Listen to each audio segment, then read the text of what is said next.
যারা সত্যিকারের ভালোবাসতে চেয়ে নিজেকে স্যাক্রিফাইস করে দিয়েছিল, তাদের মধ্যে বেশিরভাগ মানুষেরই জীবনের বড় ট্র্যাজেডি হলো তারাই ভালোবাসা পায়নি। নিজেকে নিঃশেষ করে বিলিয়ে দিয়েও দিন শেষে তাদের ভালো থাকা হয়নি।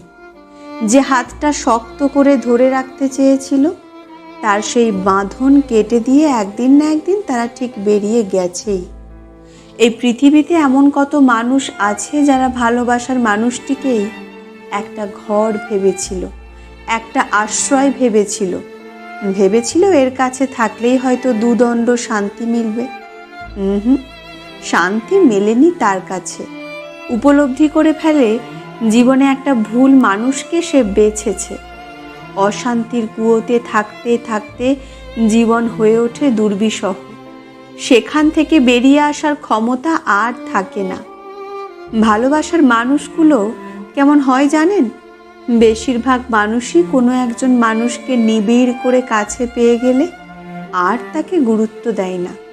তার ভালো থাকা বা না থাকাতে কিছুই যায় আসে না। অথচ একটা সময় কে বলবে সেই মানুষটাই এটা? মেলে না, কিছুতেই মেলে না। হঠাৎ একদিন ধরা পড়ে যায় জীবনের কত কিছু বদলে গেছে চেনা মানুষটাই। কিন্তু বলতে পারেন কেন বদলায় না হৃদয়ের গোপন কুঠিরে লুকিয়ে থাকা মায়ার শিকলটা? কেন ফিরে যায় বহু বছর আগে পেরোনো জীবনের কোনো পুরনো প্ল্যাটফর্মে? কেন বদলে যাওয়া মানুষের সাথে মনের ভিতরে আঁকা রং বেরঙের ছবিগুলো মুছে যায় না? মৃত্যুর নীল নদে কেনই বা সেই স্মৃতি তলিয়ে যায় না? আসলে সব কেনর উত্তর হয় না। ভালোবেসে সবাই সুখ পায় না।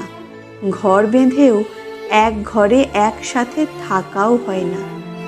এ জীবনে ভালোবেসে সবাই জেতে না।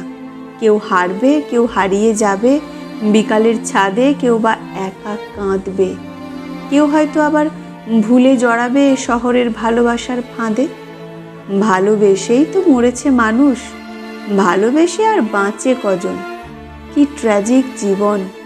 ভালোবেসে একটা না হওয়া ঘর অন্য কোথাও রয়ে যায়।